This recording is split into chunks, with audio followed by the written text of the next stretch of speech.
নমস্কার বিপ্লব বাবু, স্বাগত আপনাকে ত্রিপুরা নিউজ এইটে। হ্যাঁ, নমস্কার নমস্কার।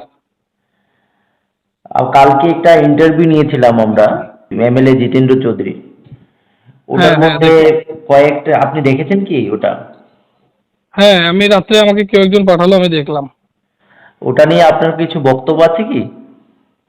বক্তব্য, প্রতিক্রিয়া আছে আপনার কিছু? প্রতিক্রিয়া বলতে আমি একটা জিনিস বলতে চাই। উনি একজন দিগ্গজ রাজনীতি ব্যক্তিত্ব এবং কলাছড়ার সুনামধন্য ব্যক্তিত্ব, বড় পরিবার, এবং ওনাকে আমি ব্যক্তিগতভাবে ওনাকে আমি রেসপেক্ট করি। কিন্তু কালকের দিনটায় আমি একটু চিন্তায় পড়ে গেছি। রিজনটা একটাই যে উনি অ্যাকচুয়ালি ওনার বুথেই আমার বাড়ি, আমরা একই বুথের ব্যক্তিত্ব, এবং উনি বর্ষিয়ান নেতৃত্ব এই কলাছড়ার বা ৩৯ মনুর দীর্ঘদিনের বিধায়ক। উনি নিজের বুথেরই খবর ওনার কাছে নেই। কারণ কি, উনি এটা জানেন না ২০০৬-এ যখন আমি প্রথম কলাছড়াতে আসি, তখন তখন তুমি ফরেস্ট ডিপার্টমেন্টের মন্ত্রী ছিলেন। সেই সুবাদে উনি আমাকে ডেকে নিয়েছিলেন ওনাদের এক সহোদরকে দিয়ে, ওনার এক অফিস স্টাফকে দিয়ে। ওনার নাম ছিল শঙ্কর দাস। নিয়ে উনি প্রশংসা করেছেন যে এই প্রত্যন্ত এরিয়াতে আমি অনেকবার চেষ্টা করেছি একটা প্যাথোলজির জন্য এখানে এসে মানুষকে পরিষেবা দেবে। মানুষ তখন প্রচুর মরছিলেন। তখন উনি ধন্যবাদ আমাকে জানিয়েছিলেন। ২০০৬-এ আমি মার্চের ৭ তারিখে কলাছড়াতে আমার প্যাথোলজি ওপেন করি। তারপর উনি বললেন যে আমার ওষুধ দোকান ছিল, এটা পুরোটাই ভিত্তিহীন ছিল। তো এই ২০০৬ আর ২০১৭ এত বড় গ্যাপটা উনি কিভাবে হারিয়ে ফেললেন? আমার মনে হয় ওনার বয়স হয়ে গেছে অ্যাকচুয়ালি, উনি ভুলে যান হয়তোবা। আরেকটা কথা উনি বলেছেন, যে আমি শুনতে পেলাম যে আমার বাড়ি তিনতলা কনস্ট্রাকশনের বাড়ি। তবে দুঃখ হয়, একজন লোকাল একই বুথের মানুষ উনি ওনার কলাছড়ারই খবর রাখেন না। দ্বিতীয়ত, যখন আমি কলাছড়াতে আসি তখন আমি ৬ থেকে শুরু করে আমি মনুবনকুল, রূপাইছড়ি, সাবরুম, মনুবাজার, তারপর আপনার কোয়াইফাং, এরপর আমরা রামরাইবাড়ি, এসব প্রত্যন্ত এরিয়াগুলোর মধ্যে আমি তৎকালীন সময়ে একটা একটা প্যাথোলজি সেন্টার খুলেছিলাম। ওইটা দিয়ে আমি সকাল থেকে রাত অবধি পরিশ্রম করতাম, দৌড়াতাম, ইনকাম করতাম বা মানুষকে পরিষেবা দিতাম। এবং উনি আরেকটা কথা বললেন যে কলাছড়া হসপিটালের যে এই আয়ুষ্মান ভারতের যে জিনিসটা বলেন, উনি হয়তো এই জিনিসটা জানেন না। আমার দুঃখ হয়, এত বড় লিডার, লোকাল এরিয়া হয়তো ওনার কাছে জিনিসটা থাকা দরকার। এখানটায় যে সরকারি যে পরিষেবা আমরা দেই সেই জায়গায় অর্ধেক পয়সায়, যখন গভর্নমেন্ট টেন্ডারে নেয় তখন টেন্ডারের মাধ্যমে অর্ধেক পয়সায় সেবামূলক চিন্তাধারা নিয়ে আমি পরিষেবা দিয়ে যাচ্ছি রুগীদেরকে। দ্বিতীয়ত, উনি বিভিন্ন রকম এলিগেশন এনেছেন। দুঃখ হলো আমি ওনাকে চ্যালেঞ্জ ছুড়ে দিচ্ছি, ওনার মতো মহিষী ব্যক্তিত্বের কে আমি চ্যালেঞ্জ ছুড়ে বলছি যে একটা এলিগেশন যেগুলি আপনি এনেছেন সেগুলি আপনি প্রমাণ করে দেখান। তারপর উনি বললেন আহ, মানুষ থেকে জেনে উনি শুনেছেন।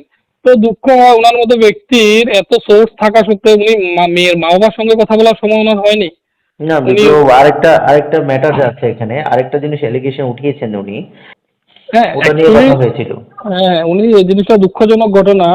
যে উনি আমাকে একটা প্রমাণ তুলে ধরুক, যে একটা প্রমাণ বা একটা লোক সামনে এনে দেখাক যে এইরকম। হ্যাঁ, যখন আমি বিশ্ব হিন্দু পরিষদের দায়িত্বে ছিলাম তখন আমি এই গরুর, আপনারা আমার ফেসবুক আইডি যদি খোঁজ করেন দেখবেন এই গরু আমি আটকে দিতাম, যে বাংলাদেশে পাচারকারীর উদ্দেশ্যে যে গরুগুলি যেত আমি এগুলি যেতে দিতাম না। ওটা হয়তো বা ওনার দুঃখ হয়, কারণ কি ওইখান থেকে একটা বড় কমিশনের ম্যাটার ওনাদেরও যেত একটা সময়। কিন্তু এখন এই জিনিসটা আমার কনস্টিটিউয়েন্সি দিয়ে হয় না। আমার এখানে যারা অধিকারী আছে ওনারাও এটা মেনে নেন না, যার জন্য গরু পাচারকারী টোটালি আমার এই এরিয়া দিয়ে বন্ধ হয়ে গেছিল তৎকালীন সময়ে। তো উনি ওটাকে কোট করেছেন, আমি বুঝতে পেরেছি। আসলে ম্যাটারটা ওটা না, সার্বিক ম্যাটার যদি দেখতে যান, ওনার এখন বয়স হয়ে গেছে প্রচুর পরিমাণ, উনি ভুলে যান আমার মনে হয়। এমন অনেক ঘটনা আছে। বিগত কয়েকদিন আগে সুমা সাহার যখন আপনার লাভ জিহাদের কেসে সুমা সাহা যখন গ্যাংরেপ হলো উদয়পুরে, তখন ওনাদের একটি উচ্চ বাক্য কেউ শুনতে পেল না। পূর্ণিমা বণিককে লোহার রড যৌনাঙ্গে ঢুকিয়ে দিয়ে যখন মারা হলো আগরতলার বুকে, তখন আমি মহিলা কমিশন, মানে ওনাদের যে মহিলা সেল আছে, ও ওনাদেরকেও দেখিনি, মহিলা সমিতিকে বা নারী ওনাকেও সমিতি, দেখিনি। নারী সমিতি, হ্যাঁ, নারী নারী সমিতি। সমিতি, নারী সমিতি, রাইট। ওনাদেরকে আমি একটা টিপ্পনিও করতে দেখিনি। একটা মৃত্যুর কোলে একটা তরতাজা হিন্দু বোন চলে গেল, সেটাও আমরা দেখতে পাইনি।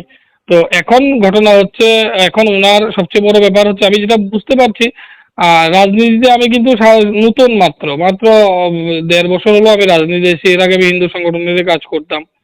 তো আমার দুঃখ এই জায়গাতে হয় যে উনি অ্যাকচুয়ালি ওনার নিজের এরিয়ার খবরই রাখেন না। যদি এরিয়ার খবর রাখতেন ওনাকে 39 মনের মতো যে কনস্টিটিউয়েন্সিতে উনি দীর্ঘ টাইম মন্ত্রী ছিলেন, বিধায়ক ছিলেন, সেইখানটা ছেড়ে ওনাকে সাবরুমের মতো জায়গা যেতে হয়।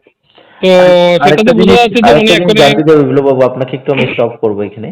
হুম। তো যত গুরুত্বপূর্ণ আরেকটা বিষয় আছে, ওনার আরেকটা এলিগেশন ছিল আপনি নাকি মার্চ মাসের 3 তারিখের পর আপনি বিজেপি হয়ে গেছেন, হঠাৎ করে বিজেপির বড় নেতা হয়ে গেছেন। তা না, নিয়ে আপনার কি বক্তব্য আছে? এটা ভ্রান্ত ধারণা। ওনার স্মৃতিশক্তি ঠিক নেই, উনি হয়তোবা জানেন না।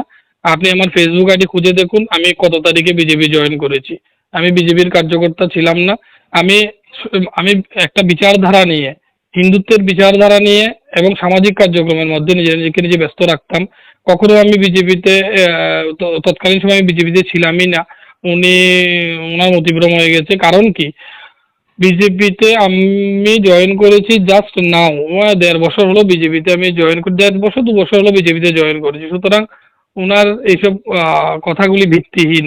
আর ওনার মতো ব্যক্তিত্ব, একজন সুগঠিত রাজনীতি ব্যক্তিত্ব যদি তথ্য প্রমাণ ছাড়া এটা সেটা বকে যায়, তখন সেটা দুঃখ লাগে, তখন দুঃখজনক ম্যাটার। আর অসংখ্য হিন্দু। অসংখ্য ধন্যবাদ আপনাকে বিপ্লব বাবু, আপনার মূল্যবান সময় থেকে আমাদের সময় দেওয়ার জন্য। নমস্কার।